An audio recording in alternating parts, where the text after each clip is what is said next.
नमस्कार, प्रांजल ज्ञान गंगा में आप सभी का स्वागत है। कल हमने कथा में मोक्ष का विचार की कथा को पढ़ा था। आज हम धुंधमार की कथा, उतंक मुनि की तपस्या और उन्हें विष्णु का वरदान की कथा को पढ़ेंगे, जो कि इस प्रकार है। तो चलिए कथा शुरू करते हैं। तदंतर महाराज युधिष्ठिर ने मार्कंडेय जी से पूछा, मुने, हमने सुना है कि इक्ष्वाकु वंशी राजा कुबलाश्व बड़े प्रतापी थे। राजा कुछ समय के बाद धुंधुमार नाम से विख्यात हुए। सो उनके इस नाम परिवर्तन का क्या कारण है, इसे मैं यथार्थ रीति से सुनना चाहता हूँ। मार्कंडेय जी बोले, राजा धुंधुमार का एक धार्मिक उपाख्यान है, मैं तुम्हें सुनाता हूँ, ध्यान देकर सुनो। पूर्व काल में उतंक नाम से प्रसिद्ध एक महर्षि हो गए। मरुदेश मारवाड़ के सुंदर प्रदेश में उनका आश्रम था। एक समय महर्षि उतंक ने भगवान विष्णु को प्रसन्न करने के लिए बहुत वर्षों तक कठोर तपस्या की। भगवान ने प्रसन्न होकर उन्हें प्रत्यक्ष दर्शन दिया। उनके दर्शन से मुनि निहाल हो गए और बड़ी विनय के साथ नाना प्रकार के स्तोत्र पाठ करते हुए उनकी स्तुति करने लगे। उतंक बोले, भगवान, देवता, असुर और मनुष्य आपसे ही उत्पन्न हुए हैं। आपने ही चराचर प्राणियों को जन्म दिया है। वेदता ब्रह्मा जी वेद तथा उसके द्वारा जानने योग्य जो कुछ भी वस्तुएं हैं, उन सब की सृष्टि आपसे ही हुई है। देव, आकाश आपका मस्तिष्क है, सूर्य और चंद्रमा नेत्र हैं, वायु सांस है और अग्नि आपका तेज है। सारी दिशाएं आपकी भुजाएं हैं, महासागर उदर है, पर्वत उरु हैं और अंतरिक्ष जंगा है। पृथ्वी आपके चरण और औषधियां रोम हैं।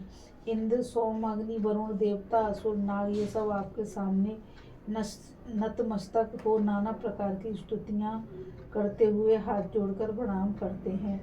भुवनेश्वर, आप संपूर्ण प्राणियों में व्याप्त हैं। बड़े बड़े योगी और महर्षि आपकी स्तुति किया करते हैं। उतंक की स्तुति सुनकर भगवान बहुत प्रसन्न हुए और बोले, उतंक, मैं तुम पर बहुत प्रसन्न हूँ, कोई वर मांगो। उतंक बोले, प्रभु, सारे जगत की सृष्टि करने वाले दिव्य सनातन पुरुष आप भगवान नारायण का मुझे दर्शन मिला, यही मेरे लिए सबसे बढ़कर वर है। विष्णु ने कहा, ब्राह्मण, तुम्हारा हृदय लोभ से चंचल नहीं है, मुझ में तुम्हारी अनन्य भक्ति है। इन कारणों से मैं तुम पर विशेष प्रसन्न हूँ। मुझसे कोई वर तो तुम्हें अवश्य ही लेना चाहिए। मार्कंडेय जी कहते हैं, इस प्रकार जब भगवान ने वर मांगने के लिए बारंबार अनुरोध किया, तब उतंक ने हाथ जोड़कर यह वर मांगा, हे कमल लोचन, यदि आप मुझ पर प्रसन्न हैं और मुझे वर देना ही चाहते हैं तो ऐसी कृपा कीजिए जिससे मेरी बुद्धि सदा दम, शम, सत्य, भाषण तथा धर्म में ही लगी रहे और आपके भवन का अभ्यास कभी न छूटने पावे।